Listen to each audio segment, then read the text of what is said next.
chance to introduce my friend Joy. Joy and I were friends in high school in Lansing, Michigan, and got kind of reconnected a few years ago. Our dads were both pastors, and we were like kind of competing churches, if that's a weird thing to say. Rivals. Joy has been a friend for years, and she is the founder of Love and Respect Now. And so wait, what's Love and Respect Now? It is a division of my parents' ministry, which is called Love and Respect. They write books and speak on marriage, and so I thought I would try and get the message to my generation now. Right. So you basically, people come to you for advice about relationships, but you're single. Yeah. So how's that working out for you? Yeah, great. Yeah. Thank you. I knew you'd love to highlight that. Can you kind of explain that a little bit? Like my singleness? Yeah. How much time do we have? Well, I mean, I think the reason for that, I was thinking about it, is I have copious amounts of ceramic cats in my apartment. So that's probably one of the issues. But no, I mean, isn't the thing like those who can't teach, you know? So I guess that's me. Or it's just my personality. I don't know. So, yeah, I mean, you obviously have some, we all are here for problem solving. You have a lot of personal problems, and that led to Love and Respect Now? Great. Yeah. Love it. We're still rivals, if you couldn't tell. Yeah. When I first started working for my parents, it was back in 2005, and my father's book, Love and Respect, had come out, and so they were doing marriage conferences, and because of the book, it went from like, you know, my mom with a little suitcase of books and setting things up for like 50 people to like bigger, 500, then 1,000, 2,000. And so I came on to tell them what to do and to run their events. And so after doing that for a couple years, I thought, hey, you know, I've got this marriage shtick in the bag, and I'm probably ready to get married. So I was on the track to getting married, and then I didn't. And so I was really heartbroken and kind of incapacitated, couldn't get out of bed. Just a little dramatic, guys. But I remember it was a really like pivotal point for me because my dad, I remember at one point, I mean, my parents let me grieve, they let me go to my very dark place. But I remember something really pivotal. My dad said, you know, I just want to challenge you in this space where you're about to start hating men and be skeptical of marriage. To be open to serving. And I remember being like kind of offended. Like I was like, are you kidding me? I can't get out of bed. Like somebody needs to serve me. But I heard his words, and I remembered them, and I held on to them. And I really felt, again, in the vein of being dramatic, that I needed to leave the country. I was like, I just have to get away. And I wanted to like hole up in a room and like not be around any human beings. And my parents were like, we agree. That you need to get away, not that you need to be alone. They were like, you need to leave, but you need to be in community. And so I found this place called L'Abri in Switzerland that was started by a theologian, Francis Schaeffer, and you like work half the day to earn your keep, and then you like study half the day. And I ended up breaking my ankle right when I got there because I'm an idiot and I tried to stand up on a sled. You're in the Alps, like, you know, what are you going to do? And so it was in that time of being brokenhearted, having a broken ankle, that that phrase came back to me. I literally was just like staring at the top of a bunk for 3 months. But that phrase, like, be willing to serve, came back. And so I was just really struggling with my faith, and I am a Christian, but I just was like, Lord, I don't know what you're up to, but like, if you are real and you want me to serve, like, you're gonna have to do something because I literally can't move. And it was really incredible because I really didn't want to be involved in the community. Like, I didn't want to do any get-to-know-you games. Like, I intentionally went late so I wouldn't have to do that. I even before I broke my ankle, I was going to my room every night just to be alone.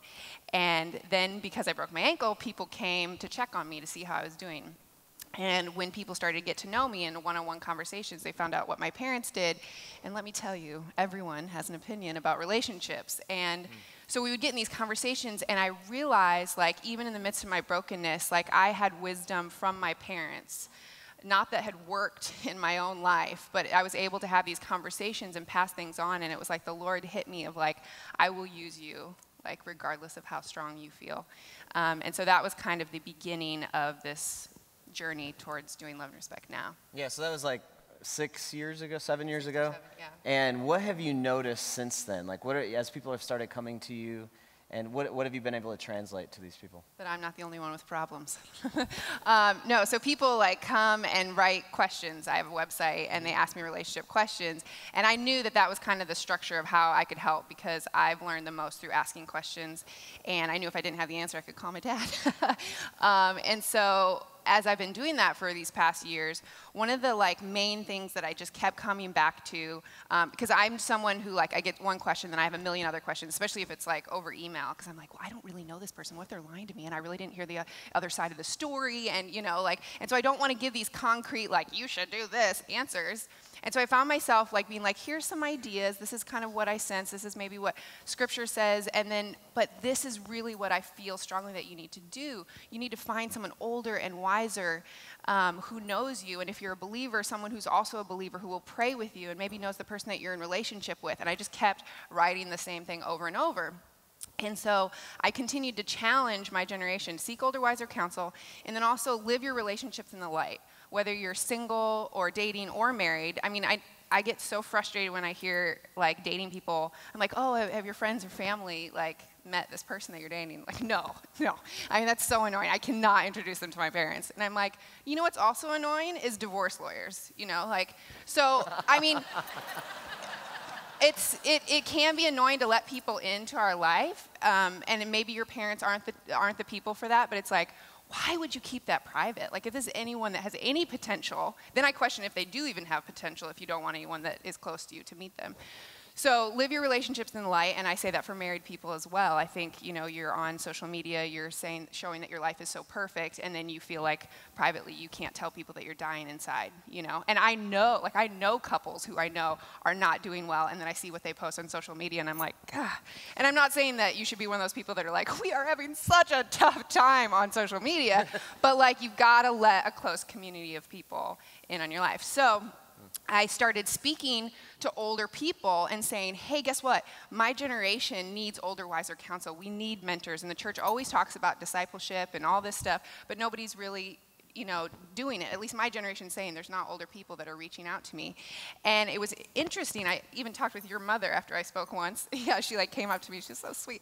She's like, I want to help, but people feel inadequate. Older people feel so disconnected from the next generation. I mean, I feel disconnected from 18-year-olds. I'm like, what are these kids listening to? You know, I just downloaded Spotify and I feel so hip.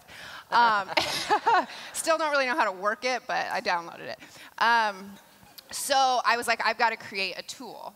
And so I created this thing because I feel like it can be used in the church and outside of the church. But one of the things that I've noticed is that, you know, people ask me to come speak to singles because I'm single.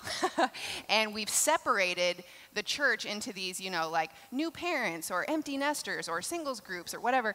And there's space for that. But I also feel like the structure of community and the structure of the church is best when we're doing life with people that are in different ages and stages. Because then that's when we have empathy for each other. That's when we learn from one another. And so I created something called the Illumination Project, which is for 18 to 35-year-olds, single, dating, or married. But then the challenge is to bring in someone older or wiser to have a meal together, talk about the topics that I present in the small group series. And this is called the Illumination Project. Yeah. And just out of curiosity, what do unicorns have to do with relationships? Oh, you threw that question at me. Yeah. Nothing. I have a lot of unicorns involved in what I do just because when I first had all these theories about my generation, I would call my dad because he's the only person that would listen, and I'd be like, so I think this, and I think that, and he's like, you don't really know what you're trying to say unless you can speak it or write it, and nobody's asking you to come speak, so start a blog. And I was like, oh, I hate to write. And so literally, it was like when, what was it, Blogspot? Was that like the only thing? I don't know. And they make you upload an image, and I literally I liked unicorns, and I threw a unicorn up on top of the image, and then it's kind of stuck. So I literally get sent something about a unicorn every day. I love it. Sorry, but this is it. This is the Illumination Project. And I felt like as I, you know, was talking to people and trying to understand what would help bridge the generational kind of divide, I felt like something that's really important for our generation is humor and art And so this event was filmed. It was a conversation between my father and I in front of 1,300 of my peers in Portland, Oregon. And it was just like a one-stop shop. We just filmed the whole night without stopping, and my dad and I would have a conversation over on this stage, and then when a session was done, it would go over to the side stage, and there would be a musician, or, oh, that's me and my dad. I like that because he looks proud of me.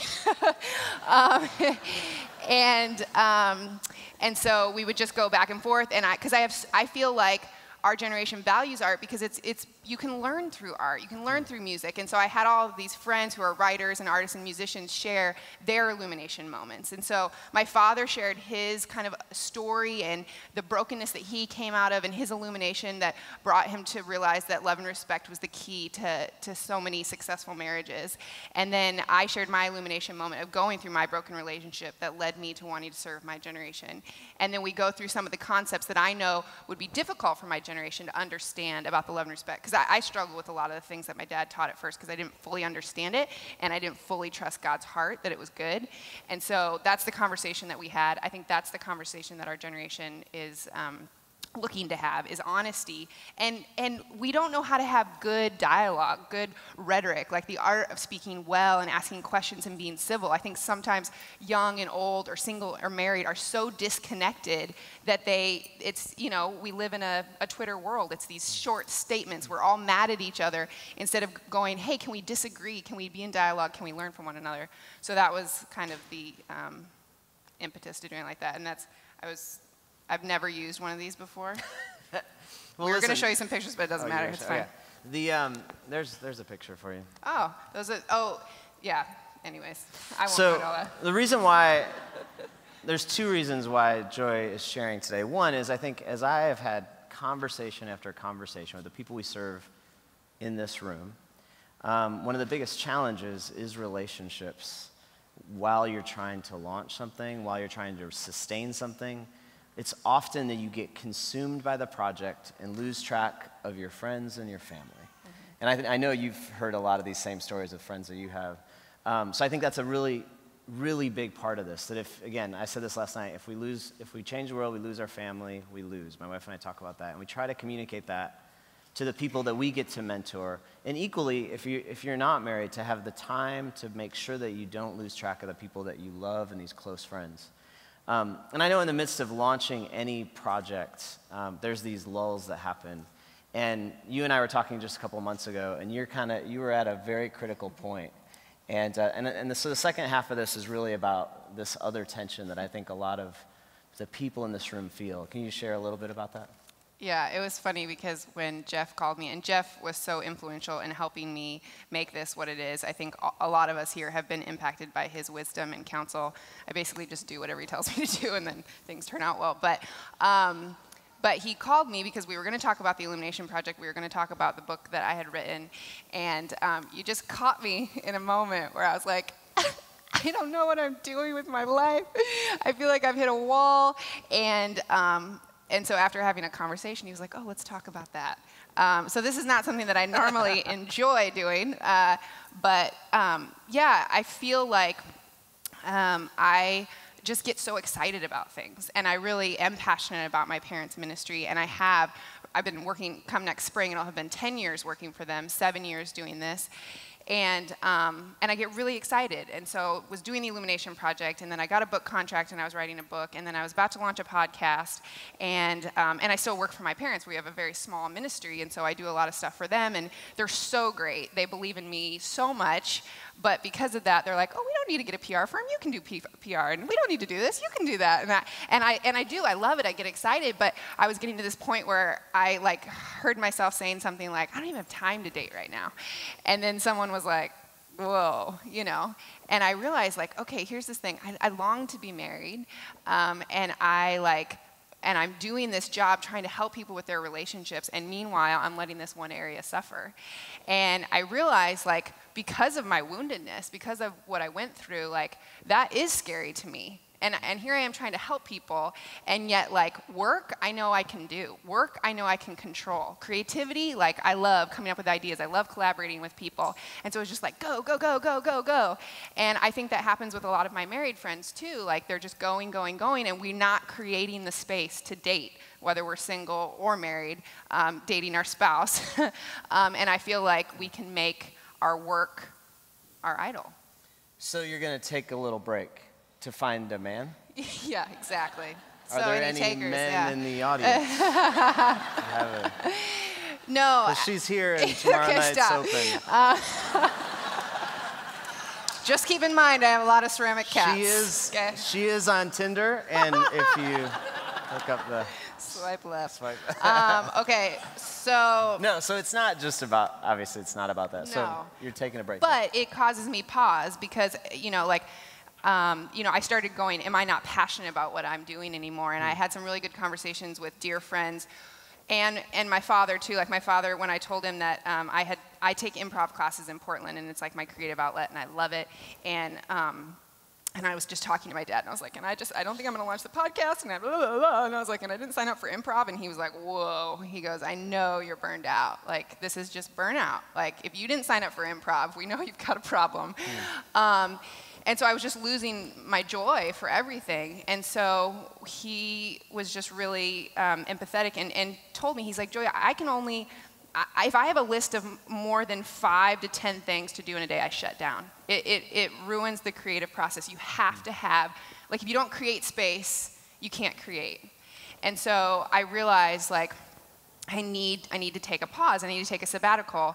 And it feels weird. Like, sometimes I always think of, like, old people as taking sabbaticals, but I don't have a family, and, like, I should just be able to keep plowing away, and why can't I hack it? But when I took stock of the fact that I have lost this joy, like, then I realized I need to do this. And I feel like as I've looked at what sabbatical is, obviously sabbatical, Sabbath, and as a believer looking at what Jesus said about the Sabbath and looking at Jesus' behavior on the Sabbath, like, he rested, he kept it holy, but he also, like, when he needed to perform a miracle, he performed a miracle. When he needed to gather food for the disciples, he gathered food for the disciples. So there was a wisdom and intentionality with his Sabbath. And so I'm going to be performing a lot of miracles. No, I haven't quite decided what I'm going to do, but I'm going to go in January. And one of my friends pointed out to me, she was like, do you realize this coming January will be exactly 7 years from when you went to L'Abri? And L'Abri was the place in Switzerland that I went that was the, impetus for Love and Respect now. And so just this piece came over me of, like, okay, even though I feel like people are just starting to notice the work that I've done for the last 7 years, and the Illumination Project really has just started to come out, for me to step away from that, like, it's scary and it's weird, but I'm going to take some time because I need to pause, and I need to do something intentional. So I don't know what that's going to look like. I think I want to, like, find some, like, spiritual directors, like wise people in my life who have poured into me, and spend time with them, and possibly, like, maybe serve some of my friends like Liz who have not, organizations that I believe in, and plywood people or whatever, and have time for rest. And then I got a job at a bar. My parents are real proud of me. My friend, like, opened like a bar on my block, and it's a neighborhood bar. And I just was like, I need to do something that will, like, really engage me in my Portland community. And so I'm trained, and I'm just, like, covering people's shift, like, if I can. But I think come January, I'll probably do that more to get to know my neighbors, and I call it a sociology experiment, but it's really fun. And I think Andre and I took a time off just 3 years ago, and we were in Nicaragua, and we came back from Nicaragua. And I remember everyone that we interacted with, we'd sit down and start telling them how we were doing after this time away. It was 3 months. And they were overwhelmed by how relaxed we were, and how energized we were, and how we had really found clarity of how we're driving this vision forward. And I remember every time we'd sit and talk with someone, everyone would say to us, man, I wish I had time to do that. So I'm like, well, that's kind of the point, right? Like, you don't have time for this, but you potentially need it. Yeah. And so it was interesting to hear you start telling me this a few months ago, and to think about how important it is to platform this with the people in this room, because you all are working extremely hard, and you're worn out. Maybe that was just me, but I have a feeling you might be worn out. And I think that it's good to hear that it's at specific times you need to take breaks. Yeah. And to separate from it and rely on community, right? And you know, what would you say about that, how your community plays a big role in that? Well, I think I really loved the example last night of Ja, and how his wife, you know, like, just was like, you take 6 months off and you go after your dream. And I think we need people in our lives who push us creatively, entrepreneurially, and are just on our team and cheering. I love that story. And simultaneously, I hope on the other end of the spectrum that he has people in his life that as he's going for it, I mean, he did it when he quit his job like 4 days before they had a baby, right? You know, and I was so impressed with her. And I'm like, we need people like that in our life who just believe in us. I mean, I think the importance of spouse is huge in how far you guys will go as creatives and entrepreneurs. So choose wisely. And spouses, champion your spouse. But then I think also on the other extreme, I really think as a creative community, you know, we are people who are going to push each other. We're going to collaborate. We're going to get so excited. And I think we can shift how productive we actually are and how many problems we actually change in the world by actually being leaders and entrepreneurs who will stop and ask, you know, but hey, Jeff, how's this project affecting your role as a father? And do you need to take some time off with your wife? Do you need to take her out on a date? I think if we start asking each other those questions alongside of pushing each other creatively, we'll be better problem solvers. That's so good. Yeah, I think that's so good. So that last person in the back, yeah. So as we go to lunch, we're going to leave in just a second. What's one last thought you want people to think about as they're going into lunch? I was really impacted last night by Jen's talk, and I have a cemetery right next to my home, and I go multiple times a week. And I think the question that her husband Ryan asked of just like, if you had 6 months to live, you know, what would you do with your life? And I feel like we need to go to cemeteries more often. And I think it's thinking about the brevity of life. And if you're a believer, obviously you believe that there's life beyond, but we are supposed to be creating the kingdom here and now as it is in heaven. And I feel like if we think about life being so short, that will be a thing that is a catalyst to us making these changes, solving the problems in the world. But I think that same thought, many of us can go and we can, you know, start up companies and we can do nonprofits, but we can't speak kindly to our spouse. And I feel like if we again have that thought of what's the end? What is this all worth? Like, we will prioritize. We will take that time for a sabbatical. We will go with our family to Costa Rica and create memories because we realize, you know, if we change the world but lose our family, we've lost. And so go to a cemetery. That's my challenge. And think and create the space to be silent. Thank you, Joy. Appreciate it.